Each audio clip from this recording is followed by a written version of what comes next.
This interview is brought to you by Burn It Up Coaching, the 21-day challenge. If you're an entrepreneur or high achiever and you're feeling stuck, overwhelmed, or lost, you're not connected to your purpose, and you really want to dive into that, you want to massively transform your life in the next 21 days, then the 21-day challenge is just for you. We'll get clear on your long-term goals, break them down into bite-sized steps, dial in your daily habits and routines, and I'll hold you accountable to be sure that you're achieving your greatest possible self. That's the 21-day challenge. If you're ready and you're wanting to know more about it, send me an email, chris@beyourgps.com, or message me on Facebook and let me know you're ready for your 21-day challenge. Next up is going to be the iTunes review of the week, and it's by Unlimited Beliefs. And Unlimited says, helpful, usable content. I really like this show. The content is so helpful because it's told through the story of the guest, which is relatable. And it's easy to plug in and use, as well as inspiring along the way. Tune in. Thanks so much, Unlimited. If you want to give us a review, go to beyourgps.com/iTunes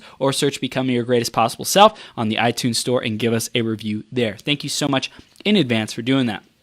Now, before I introduce this next incredible powerhouse human being, I just want to let you know, you better have a pen, you better have a piece of paper ready to take notes, because Daniel Eisenman is an absolute powerhouse, doing retreats around the world, videos that are going viral, like millions, tens of millions of views, and just like, he's an absolutely incredible human being. So make sure you stay through all the way in this interview, because I firmly believe in life, everything can transform in an instant, and you never know what one piece of information that you could get that's going to transform your life forever. So before we bring him on, let's do this intro so you get to know a little bit more about who Daniel is, and then we'll bring him on the screen, okay? So Daniel Eisenman graduated pre-med from Emory University with a BS, which is a key acronym, in biology, and even took the MCAT about 10 years ago.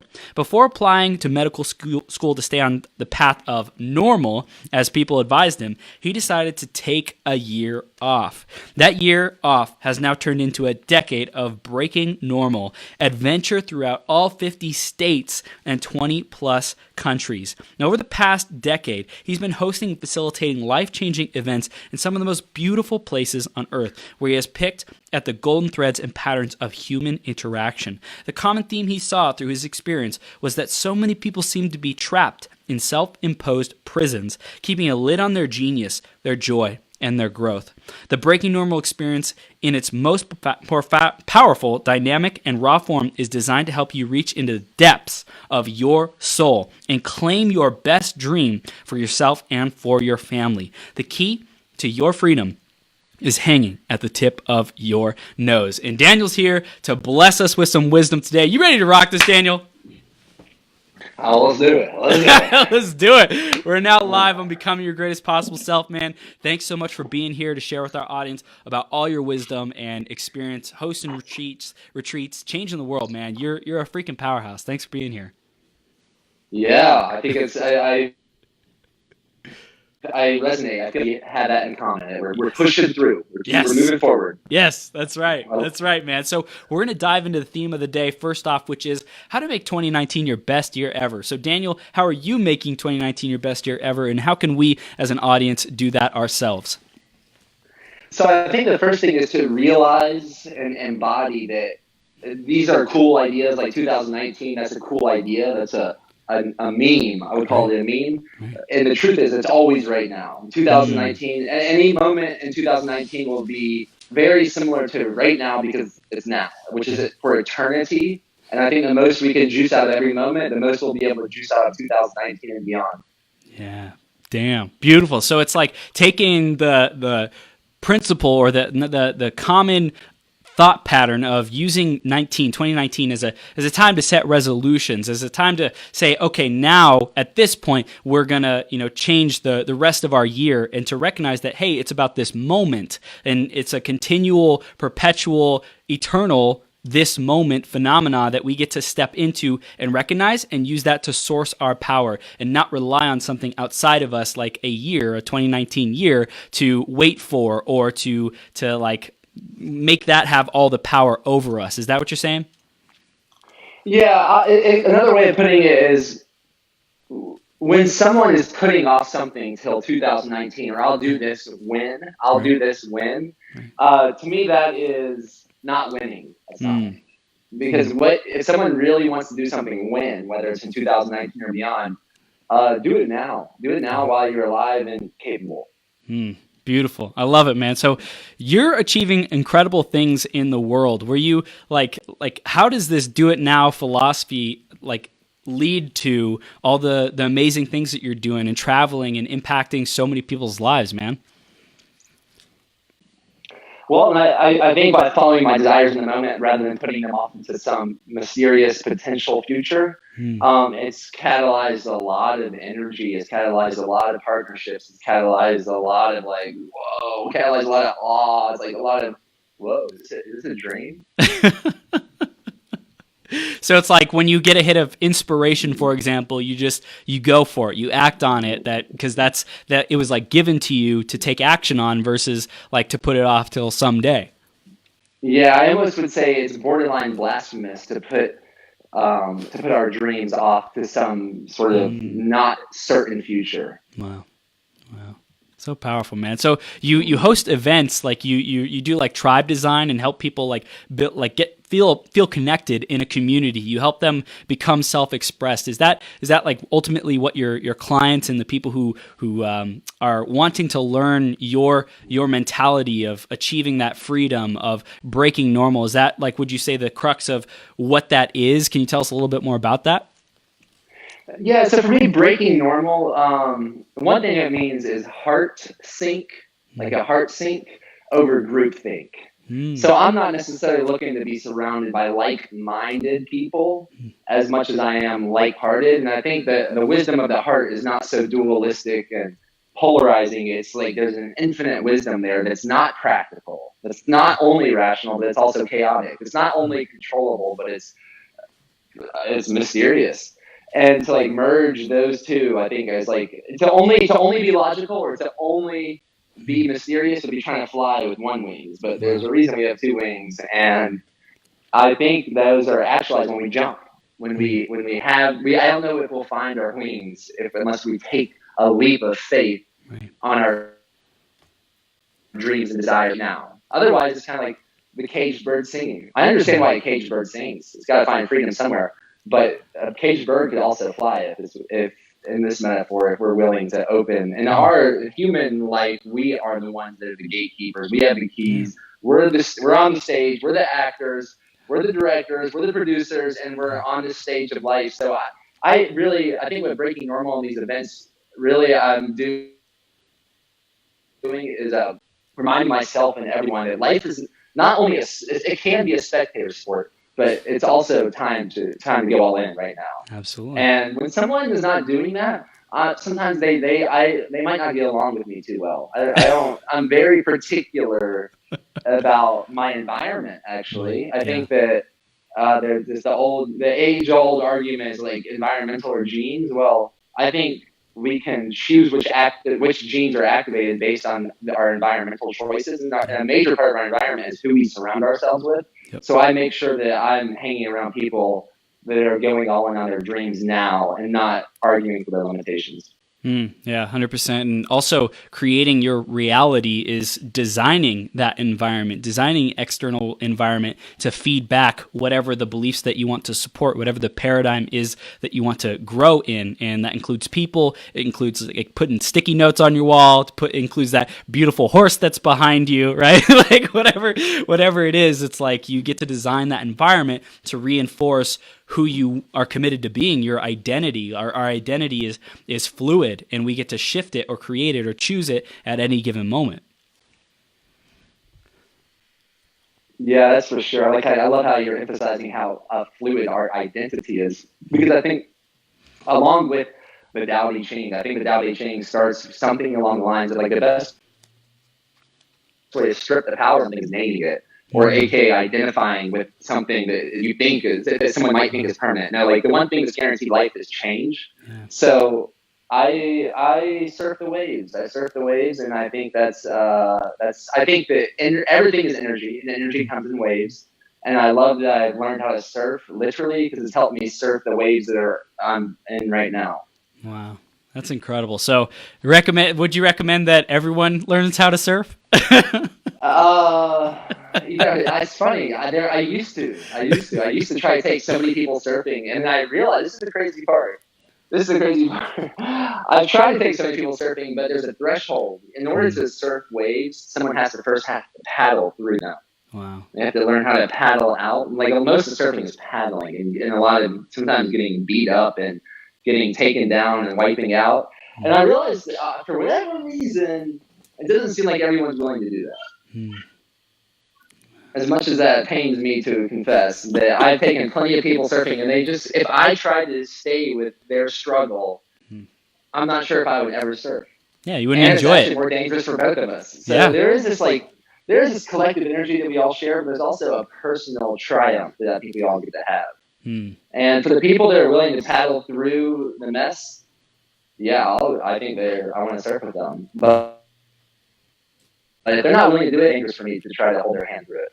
Yeah, it doesn't work. And that's like everyone has their own choice, their own power of freedom, free will. And that's something that, like, being a freedom catalyst, you attempt to give everyone the tools and the resources and the access to that experience of being free, of being the creator, of being the chooser of their reality. But not everyone's going to grab the toolbox and go to town, like everyone's at a different place in what they're willing to do and willing to try on, and different perspectives that they're willing to see life through. And Daniel, one of the things that you're up to today, like, is really making a massive impact in people's lives. And I'm curious, what was that journey like for you? What were some of those obstacles that you had to overcome to get to this place of consciousness, of awareness, and being able to impact so many people, man?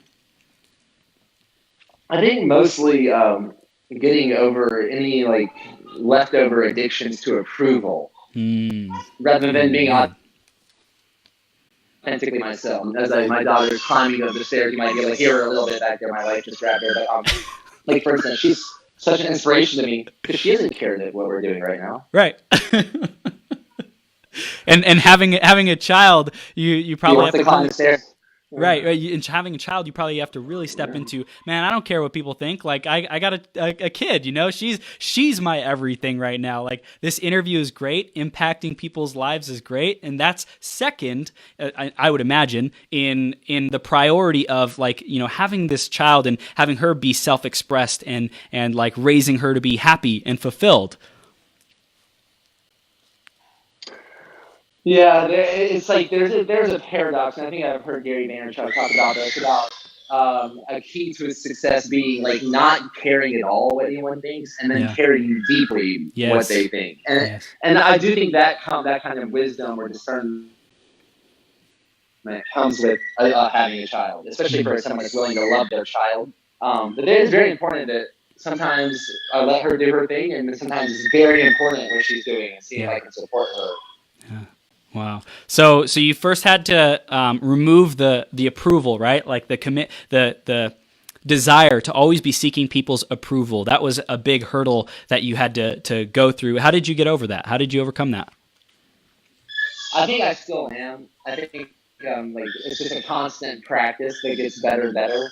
And mostly the retreats, like, a lot of the retreats have been very strong launching pads of being able to do that, because that's a lot of what we do. Like, the very first exercise we do is try to ruin our reputation in front of everyone. Wow. So, like, our introductions are like, we all go in a circle, we have like a minute or so, depending on the group size, to black out and say everything that we would think would ruin our chances of connecting with this group of people. What can I say, or what can I admit, or what can I confess, whether it's happened just now or years ago, that people would judge me the most for? Wow.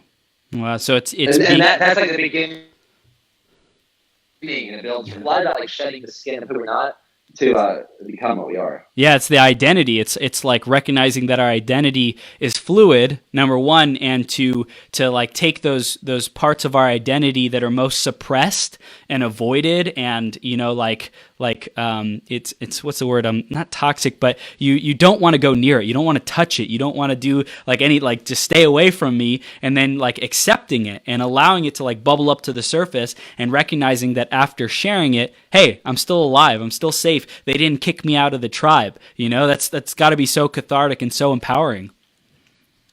Yeah, and if they did kick you out of the tribe, then that's a classic scenario of groupthink. And I'm very aware of that. And it might have something to do with like my grandparents surviving the Holocaust, for instance. Yeah. It's pretty crazy what people will do to fit in. Yeah. And I'm more interested in what people do when they're naturally themselves, and they're is naturally standing out that way. So where did the idea for these retreats come from? How did you get started with those?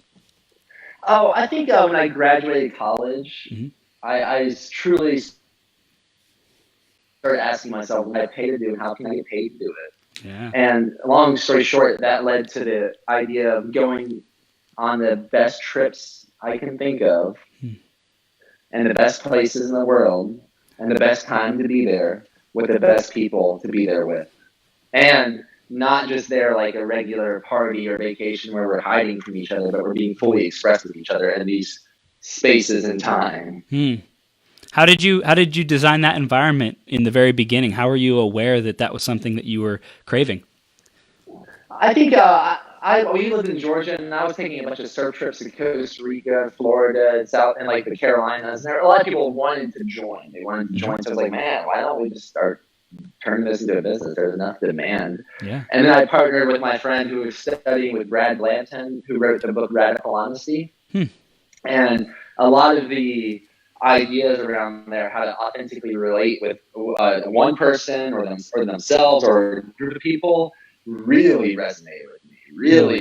Like the person I was working with, he was more like philosophical about it. Like he liked to talk about it. Right. I was like, man, let's do this. Let's do this. And I was really good at I am really good at embodying the modality of Radical Honesty, which is a book. And it's just like once I started relating to people like that, I didn't want to go back to acting. I didn't want to go back to like the addiction to approval, but more that realized this, I can be authentic, and that we're all actors. We're all acting right now. I'm acting right now. I believe they're acting right now, and we get to choose how we act. So are we acting in like a way that we're treating each other like we're related to each other, like we're family, or are we treating each other like we're enemies? And if we are treating each other like we're enemies, what does that mean about ourselves? That seems like a check engine light. There's a massive opportunity for like growth. And it's fun.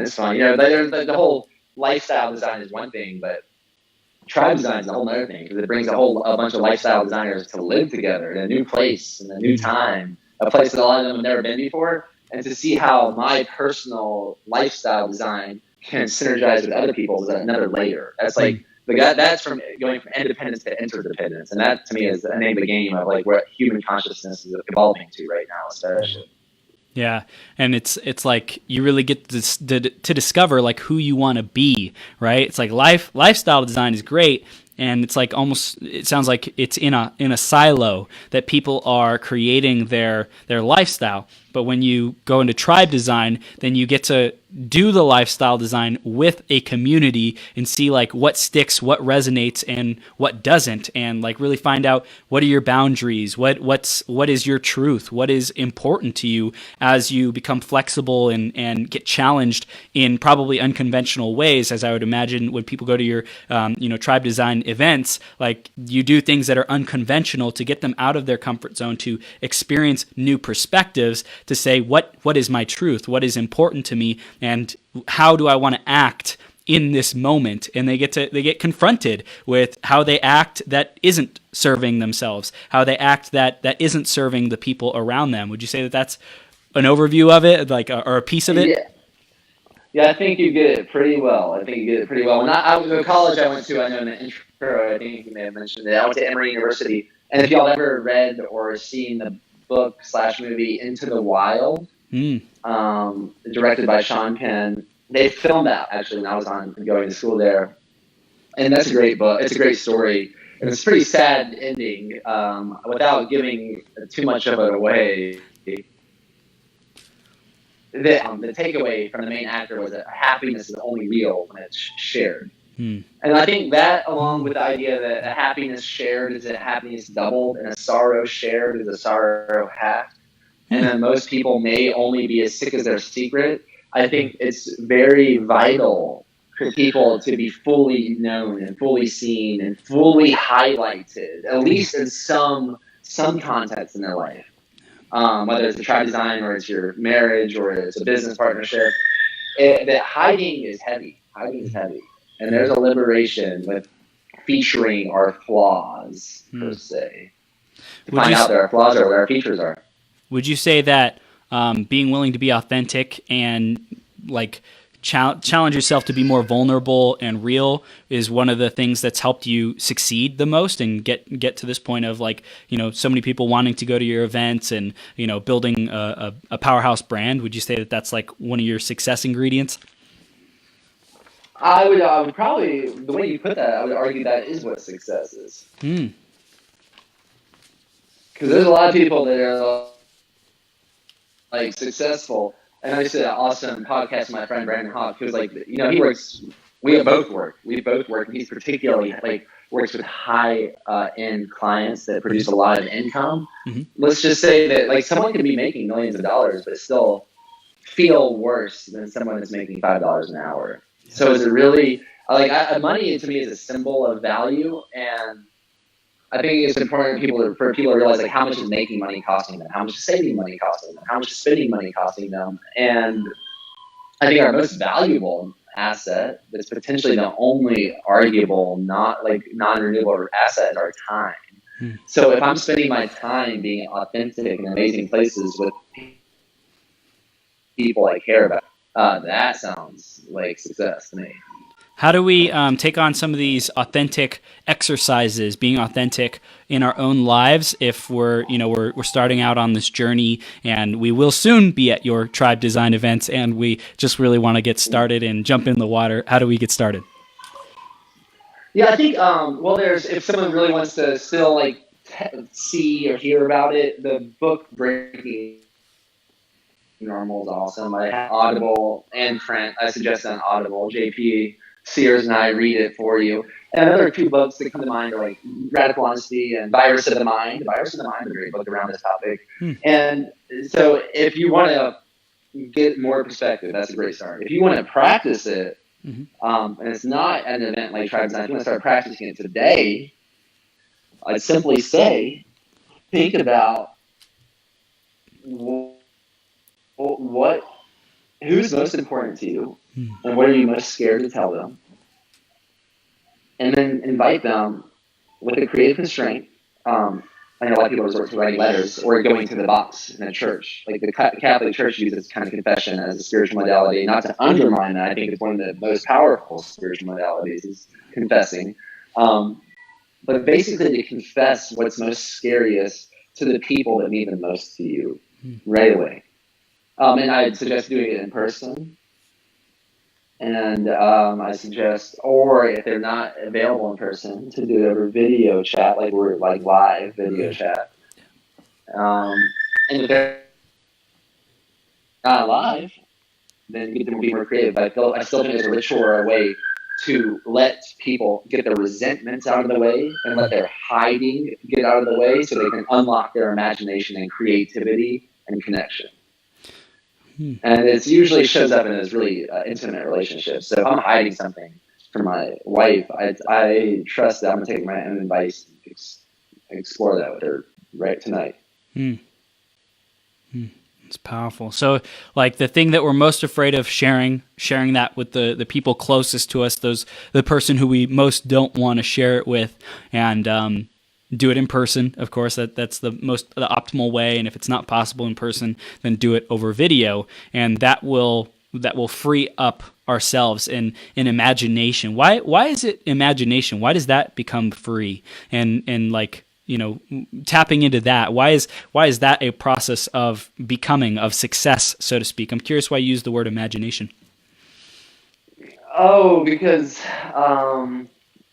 thought energy, also known as imagination, may be what is the most real thing, and everything else is a reflection of that. That's one of my core beliefs that I'm considering, that I'm potentially seeing. Most of the time I'm seeing what I'm looking for. Most of the time I'm getting what I want.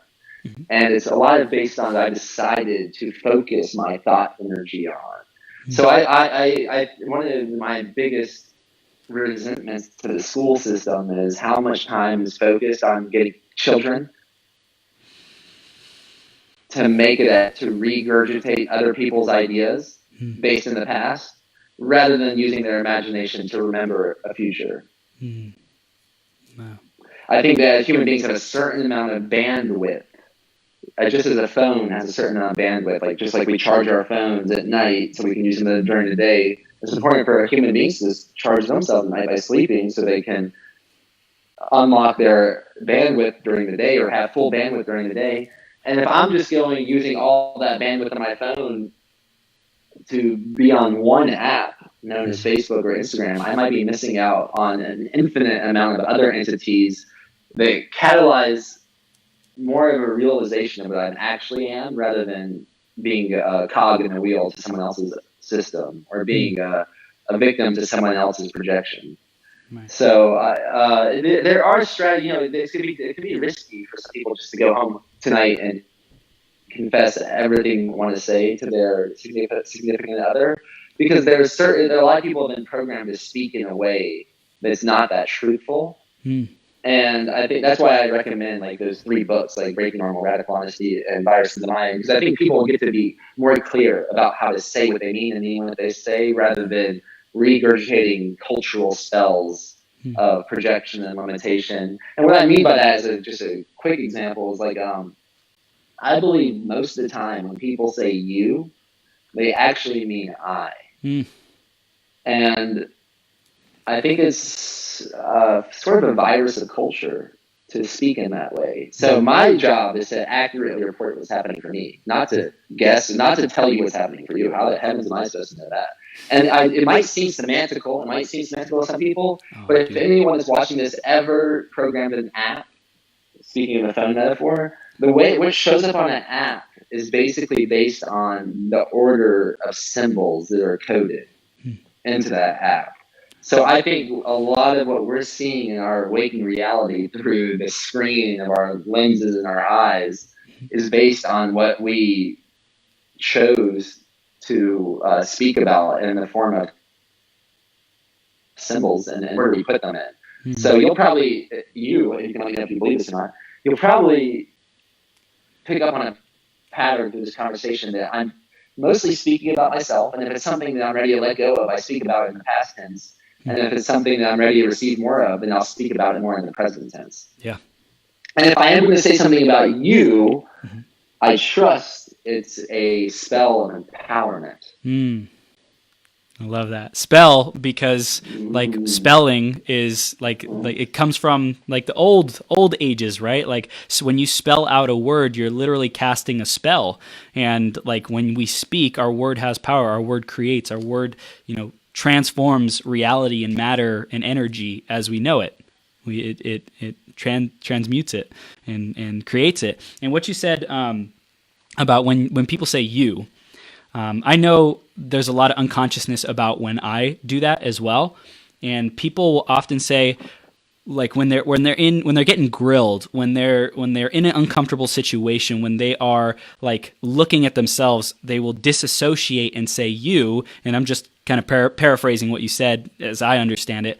They will say you, like, oh yeah, well, when you show up late, you get in trouble. When they were the ones who showed up late, and they don't want to take that ownership of like showing up late. And so we've been taught a lot of people, and so it's interesting because I say people in general, and like speaking about myself is the most accurate thing to do. Like how do I know what other people are doing or not doing? I just have my perception of society and reality. It's interesting. Yeah, it's amazing what the power of the word, and it's pretty paradoxical considering the book that's most distributed ever, the Bible, from my understanding, pretty much explicitly states this in the beginning, that before it was created, it was spoken. Wow.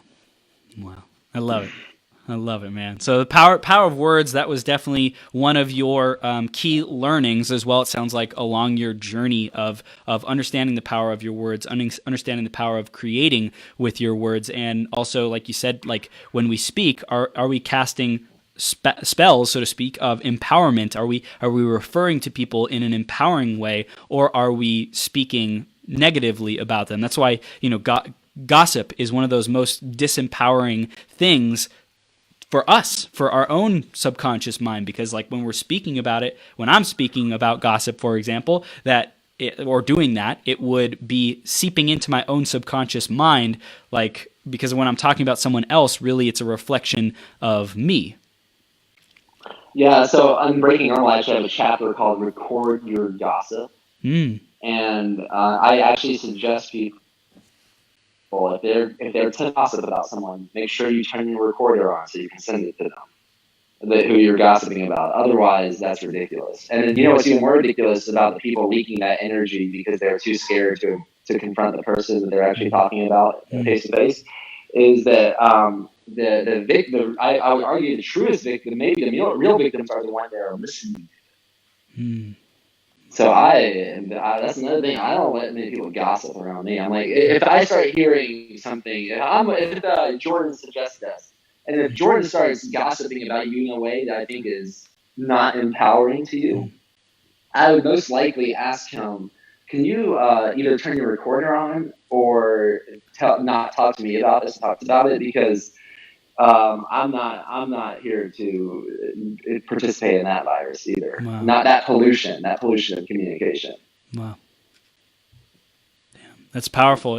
I really love how you're saying it. It's like it's pollution of both that person as well as me, as the receiver, as being someone who's in a space, in an environment where that's being spoken into, that is pollution to my mind, to my subconscious. And I also love that you're standing for people to either be aware that they're doing that, and if they are, confront it or take it to the person who they're speaking negatively about, so that they can see what are they doing, because a lot of times, in my opinion, what I've seen is other people are unaware that they are gossiping, or they're aware of it and they're just choosing to let it slide, and they're not making it a priority to be impeccable with their words and impeccable with how they're programming themselves.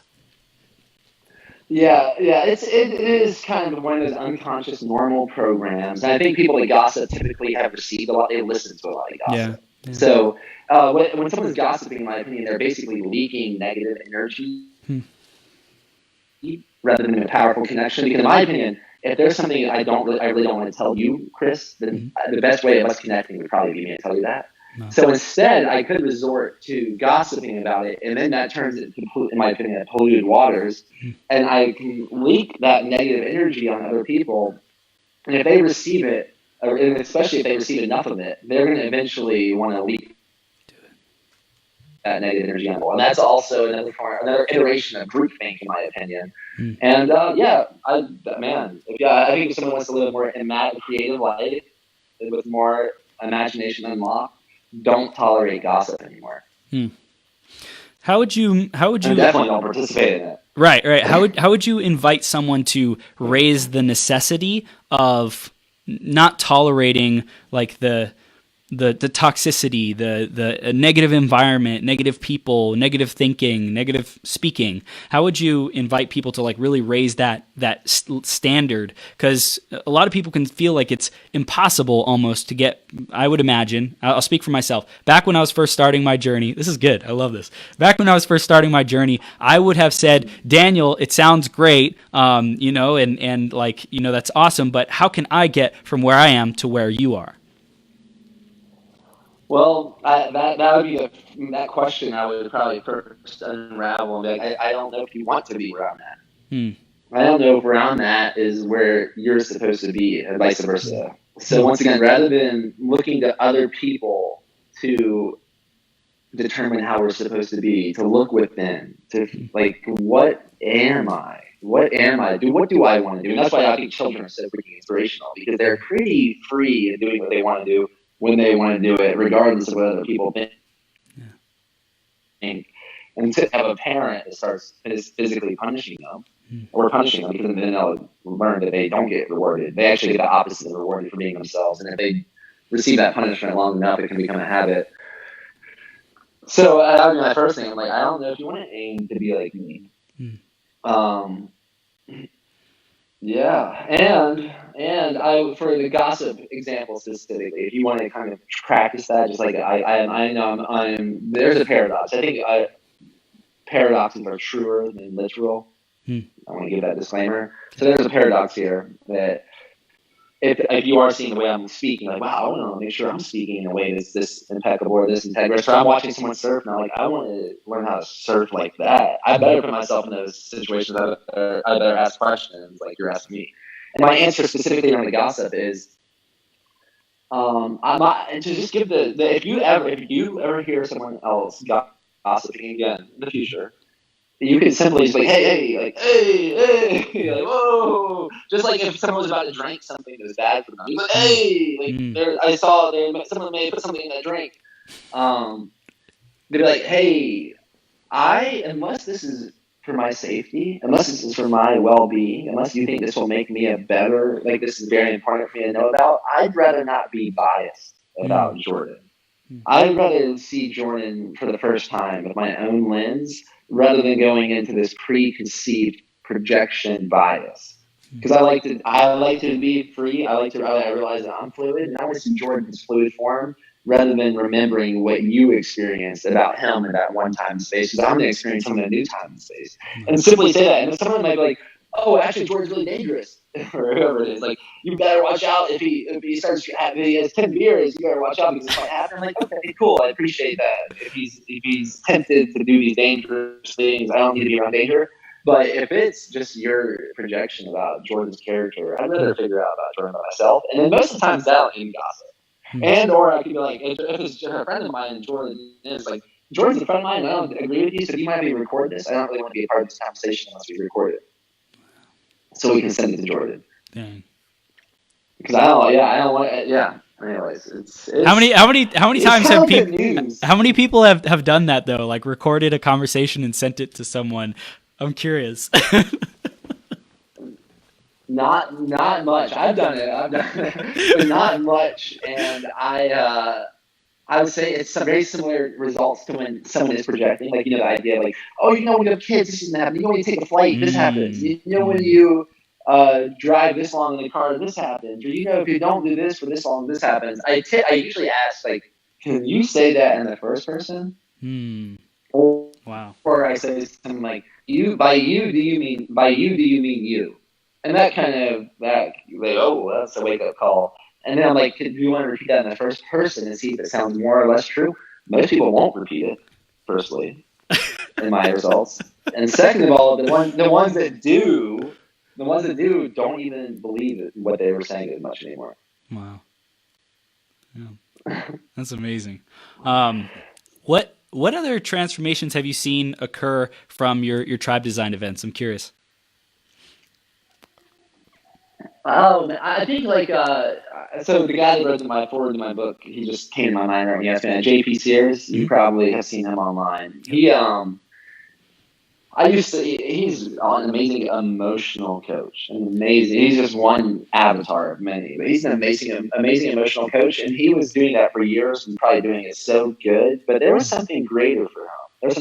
And it meant him from being like, he used to ask me, he same question you asked me, like he's very humble in the sense, like, what can I do to improve from your opinion?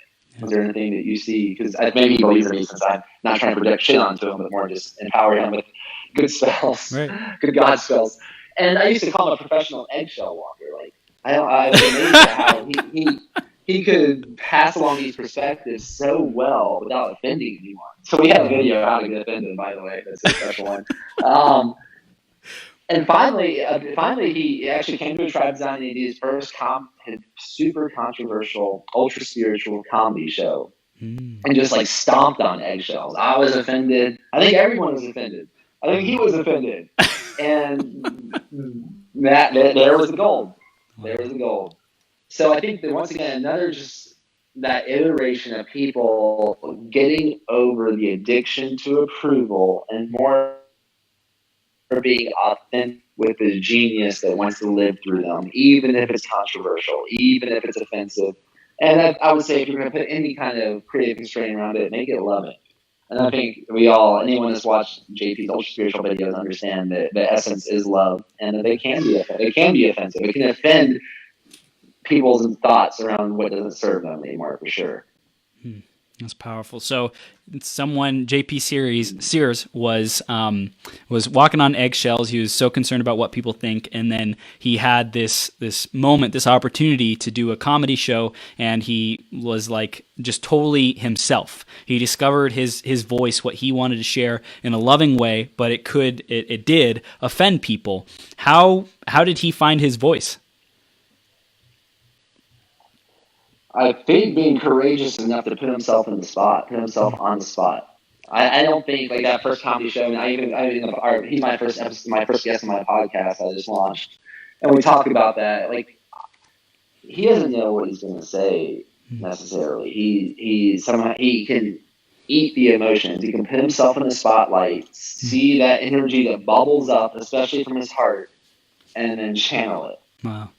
He might have some takeaways he's coming up with. So I think it's like, once again, can we be so unaddicted to approval? Can we go on stage without knowing what we're going to say and still be awesome? And what I mean by awesome is like be in awe of ourselves, be our biggest fan, so that other people might want to be our fans.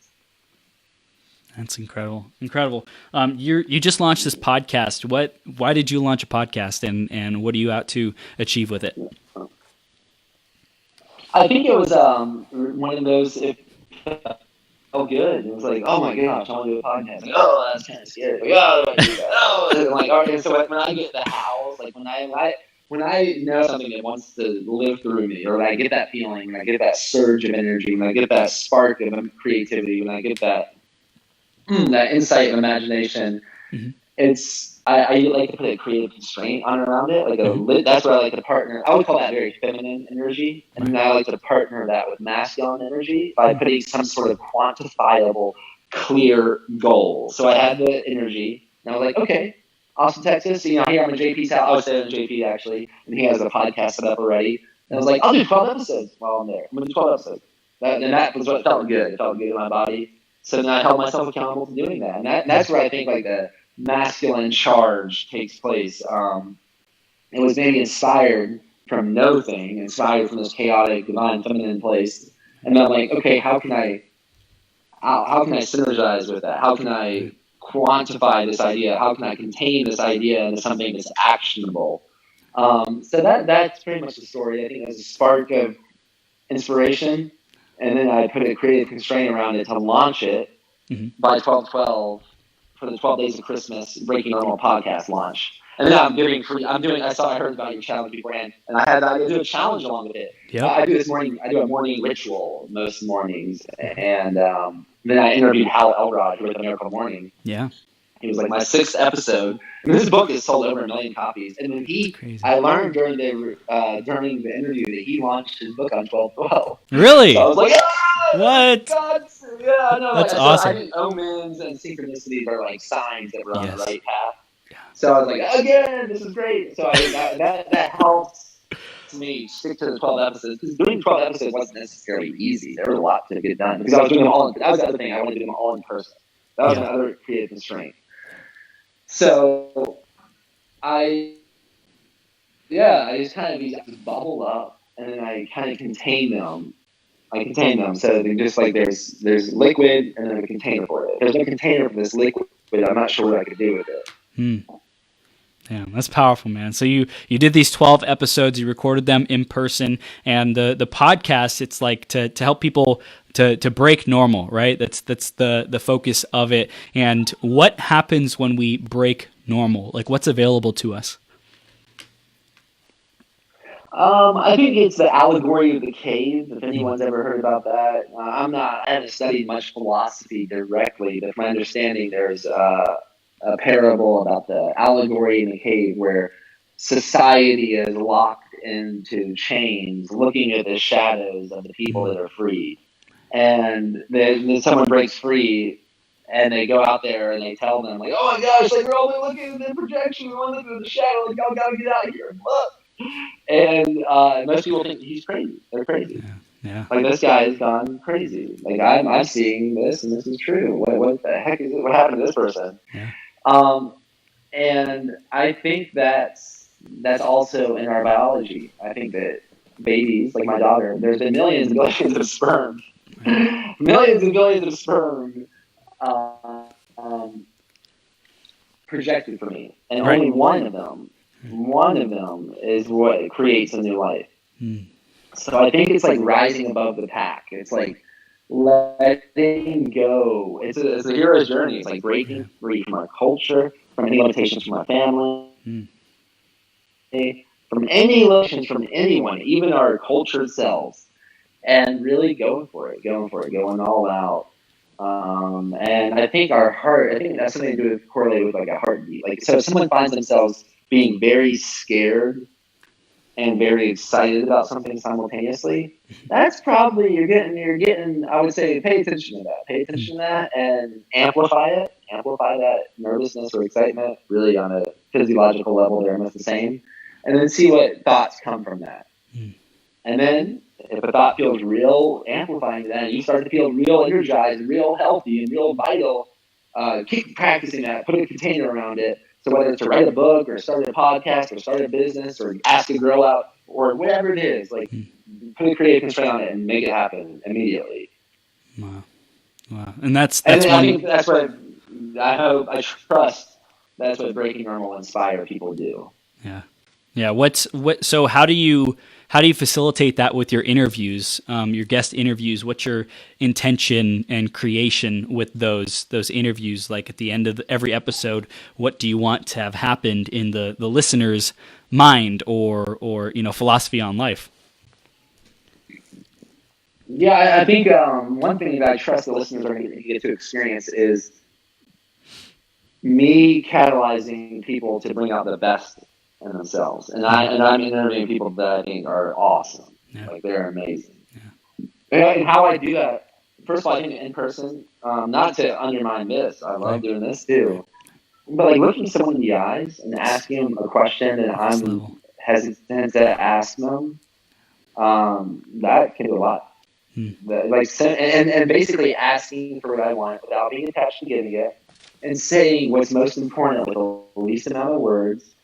And rather than trying to hide my emotions that are bubbling up, pay attention to them, amplify them, and see how my consciousness or my soul wants to symbolize them into words.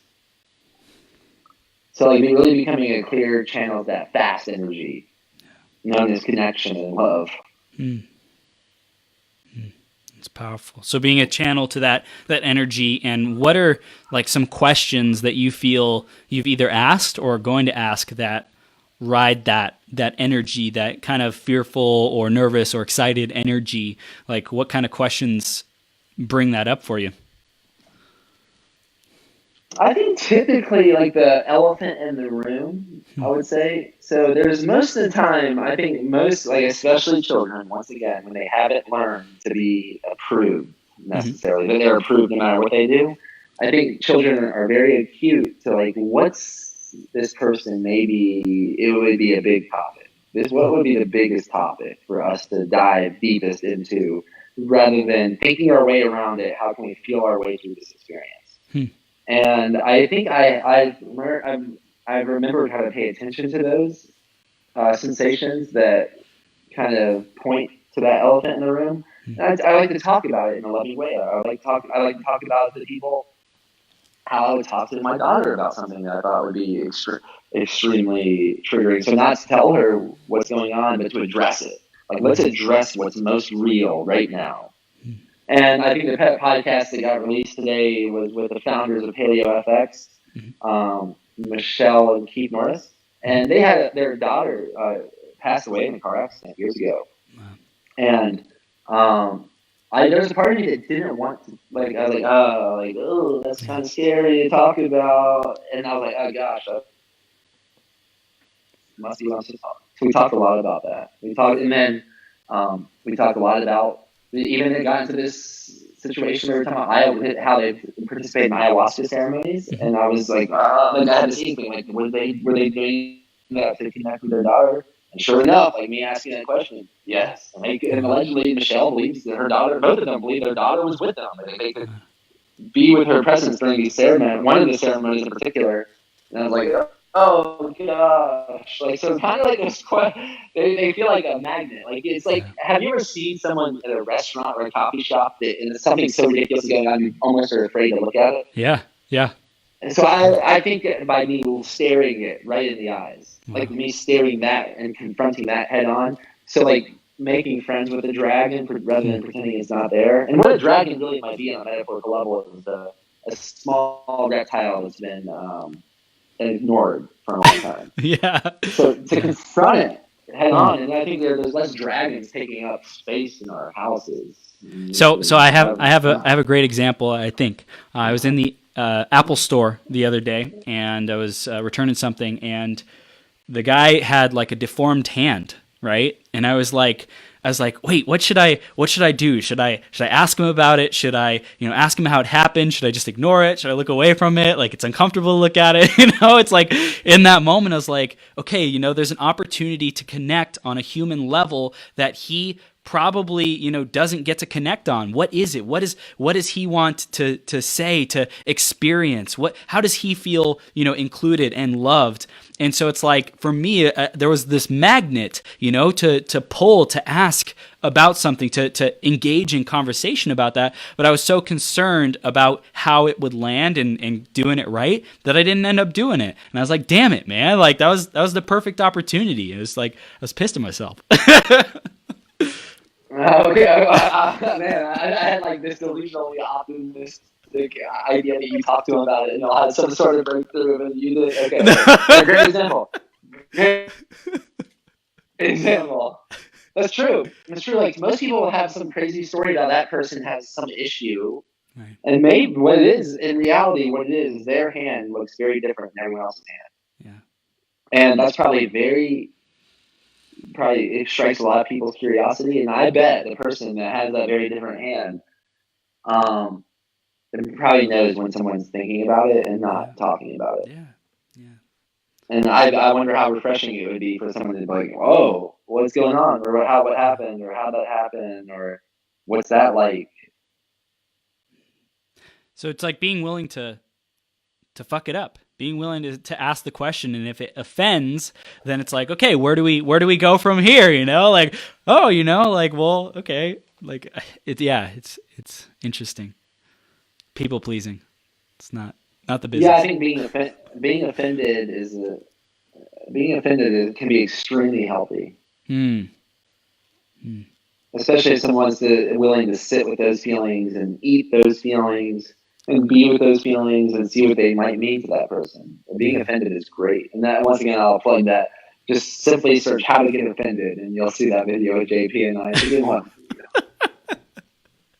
I love it, man. I love it. Well, I really am so committed to developing this muscle of myself, of not walking on eggshells, and diving into my truth, standing in that. And if I'm curious about something, if it pulls towards me, to engaging in that. And I am doing that. I'm doing that more and more. And simply by having this conversation with you and kind of like telling one on myself that like I did that and I had that moment, frees me up the next time it happens or I encounter something like that emotion to respond differently. So I'm really, really grateful that it did come up. Yeah, and another way to kind of like summarize what we're talking about is embracing curiosity rather than being caught up in condemnation. I know a lot of people think like they don't want to judge, but that's a judgment. Yeah. So I'm more of a believer of judging our judgments. I think most people, what they mean by judging is condemning, or conviction. Like, people can be convicted about conscious ideas as well, but a lot of conviction is around that people have. It used to be around a lot of bullshit ideas. Yeah. Hence, once again, like the Holocaust. Some people were very convicted to participate in that, and they got the wool pulled over their eyes. Yeah. And I would be very careful about what someone's convicted or condemning about, and get more curious instead. Get more curious, like a little child is, like seeing things for the first time. Because in reality, I think that's always the case. I think nothing happens twice. Yeah. Amazing, Daniel. I love it. I love it, man. Any final pieces of wisdom that we didn't cover in this conversation that you want our audience to know to become our greatest possible selves? Yeah, so wisdom versus knowledge. Wisdom is knowledge practiced. Knowledge is an idea. And I remember Mark Cuban, when I was in college, I brought in my college days a little bit. I remember Mark Cuban came to our college, the business school at Emory, and gave a speech. He was so ruthless. He was just like, I don't care. And he's like, there's probably $1 million ideas in this room. Yeah. There's probably $1 million plus ideas in this room right now. He doesn't care. All he was interested in who's willing to go all the way with it. Yeah. Who's willing to ride that energy until the commitment is complete. So I would say, yeah, we can talk about all these ideas and philosophize them, but they don't really mean much unless someone that's listening is willing to practice them. So I would say start practicing them today. And the one that you think like, and the one that might be the one that's the scariest for you, start with that one. Yeah. Boom. I love it. Daniel. And we're giving some free tribe designs away with the art of the challenge and the scavenger hunt. The drawing is Christmas Eve. Yes. So if you want to check out that podcast, depending on when you upload this, I think it's live on Facebook currently, potentially. Yep. Make sure you get that, go on that treasure hunt before Christmas Eve. Cool. And that's breakingnormal.com/podcast. Boom. breakingnormal.com/podcast. And then to stay connected with you and continue their journey with you, what are the other links or social media that you want them to connect with you on, man? Yeah, social media I'm most active on lately is probably Instagram, and then I also do my Facebook fan page and my personal page, and then also YouTube. So Daniel Eisenman, and I actually just started tweeting a little bit for the first time instead of just auto sending it from Instagram. I've actually tweetables. So Daniel Eisenman, and they actually all work for all the social media sites. Dude, I love it, man. I love it, Daniel. Thank you so much for being on. Thank you for being an example of being authentic, standing in your raw, unfiltered truth, and dude, just leading the way. Even though you probably feel like you're harsh on yourself. From my perspective, you're harsh on yourself about sometimes you don't stand in that you're people pleasing. I think that you're making massive strides, and you're doing your absolute best, and I really acknowledge you for doing that, creating a podcast that empowers people to do the same thing, to break normal and to be more loving, like grounded, soul connected human beings, man. I really love what you're doing, dude. Thank you. I really adore how you communicate, and I'm really stoked to get to know you more. Thank you, man. Appreciate you. Have the best day ever. We'll see you soon, okay? All right. Talk to you soon, Chris. Take care. Take care, brother.